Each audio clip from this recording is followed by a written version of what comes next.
Hey everyone. Man, it's been a couple of years since I've done one of these, both a video for YouTube and a blind build. As you can see, I'm kind of right in the middle of a new boat blind frame. I think the last video I probably made was 3 or 4 years ago when I did that little conversion on my 1648 from a low profile, the height of the gunnels, and raise it up to kind of an A-frame blind. And since then, that was probably 4 years ago, 5 years ago maybe. Jeepers. Really, since I've done that, I've hunted out of that blind a ton. I found myself hunting a lot smaller places the last few years, and usually with only one or two other people. So I haven't used that bigger boat as much. Still definitely use it, but just not to the extent that I did those first 4 or 5 years I had that. And so there's a couple things I like about that little boat. One of them is just how easy it gets around.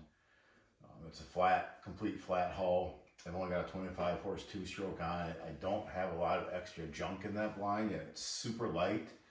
If you take myself, Buddy, my dog Finley, maybe 40 or 50 decoys, and then just our regular gear, I can push that boat into cattails that are like, not as high as like a pair of cowboy boots for sure. Like mid-ankle, basically. Or I guess right over your foot sometimes. And I really, really love that. Whereas my 1860 is a modified V, and it's a big boat, and it's heavy. I built it up really sturdy, and I've got a bigger motor on it and all that. And that boat just takes, 6 inches more water to get up to cover. In so many places around here, both on lakes and rivers that we hunt, that 6 inches sometimes is the difference between getting into the cover or being, maybe 3 or 4 feet away from it. And for the way I like to hunt, that's a big deal. My whole thing is I want to be tucked into cattails or cover of some sort, and having ducks finishing at 5 to 20 yards. And it's just harder to do if you're not in the cover. So I've been hunting with that little boat quite a lot, and I love that. I love how it hides. It's a little smaller, lower profile, so it hides unbelievable. And the fact that we can get it in there, it just disappears. But I don't love the comfort of it as much because it's open on both ends and it's open on the top. And it's just not as warm and it's not as cozy. I did build a little shelf in there last year. So that helps a little bit, but it's just not the same as one of these high-low styles. So I actually got almost a year ago now, I ordered this boat, which is a 1756 complete flat bottom, flat front, and flat back, and it has pods on it. I'll show you here in just a minute. I'll hop down. I bought this boat. It's basically exactly in between my 1860 and my 1648. It's a foot shorter, so it's right in between, and it's 6 inches narrower, so it's right in between. But having that flat bottom, I think, is really going to make it disperse that weight better, make it float better. Having the pods will actually make it almost the same length of boat in the ground, but not having that V is going to make it sit a lot shallower. I'm sure it'll be a less comfortable boat ride on choppy waters, but like I said, I hunt a lot of smaller stuff, not small, but not gigantic stuff anymore.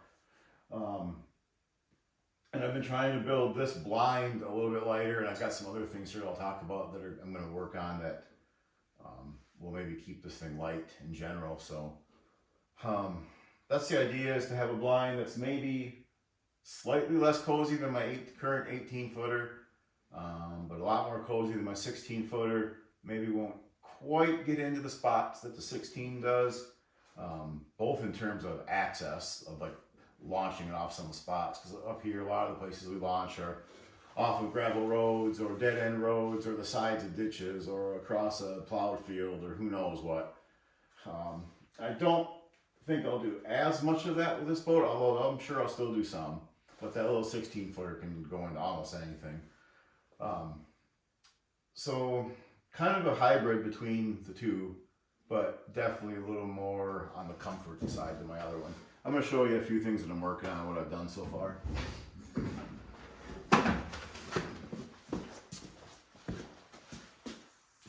Okay, so like I said, this boat is a foot shorter and 6 inches narrower than my 1860.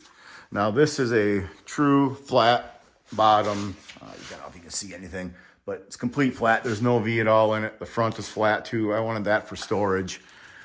Only downside would probably be a little tougher to get up, push into cover, but it's not really a problem with my 1648 at all. So what I did, I've got on my old boat where you've got this angle right here now. I just made that square on my old boat, and it just went like this and then cut across. It seems like this takes off a heck of a lot of the profile of the boat. I did that for two reasons. One, for that, but also two, for adding cover. That angle is going to allow me to angle the grass over the boat a little bit better to try to get a little more shadow in there. And then I did the front kind of the same. We just did a single bend on that one, so there's just one bend in there. But it does narrow up that profile quite a bit.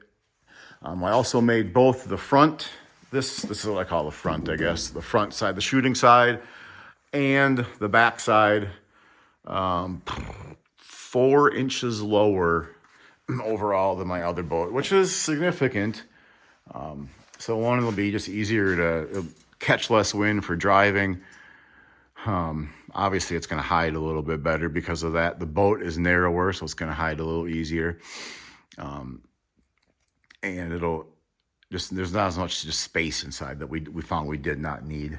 I made this front decoy storage area lower to match kind of this side. It's a little bit higher. One thing I did different though on this one was added in a little bit of a height difference right there in the middle. You can kind of see that, so it slopes down so this water runs off.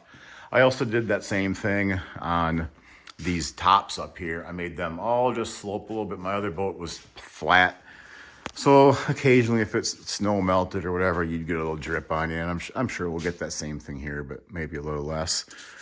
I've got a little shelf going in. That's just the frame of it. I got to put the wood in. My seat in this one's going to be a little different. Rather than being a full enclosed box, I'm just putting a bench. I'm going to have a backrest built in over there.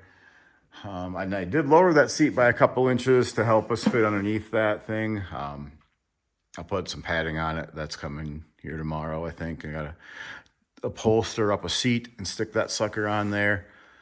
What else am I doing to this thing that's different? I'm putting a 60 Tohatsu on, which is about, I think 50 to 60 pounds lighter than my Yamaha, my other boat. So I think that's going to help. That's going to go back here. These pods. Like on my old boat, I had a big hatch right here. I found we just don't really use that very much. We used to use it for goose decoys, and I just don't find myself putting goose decoys out very often anymore. So if we need them, we're just going to store them somewhere else, and that won't have a hatch. My gas can's going to be back here. It'll have a little hatch that opens up to fill that up. Other than that, it's pretty similar to that other boat, and but I think these are going to make quite a few differences in how it hunts and how it hides and whatnot. So once I make some more significant progress, I will make another one of these and kind of show everybody where we're at once I get the outside aluminum on. Thanks for watching.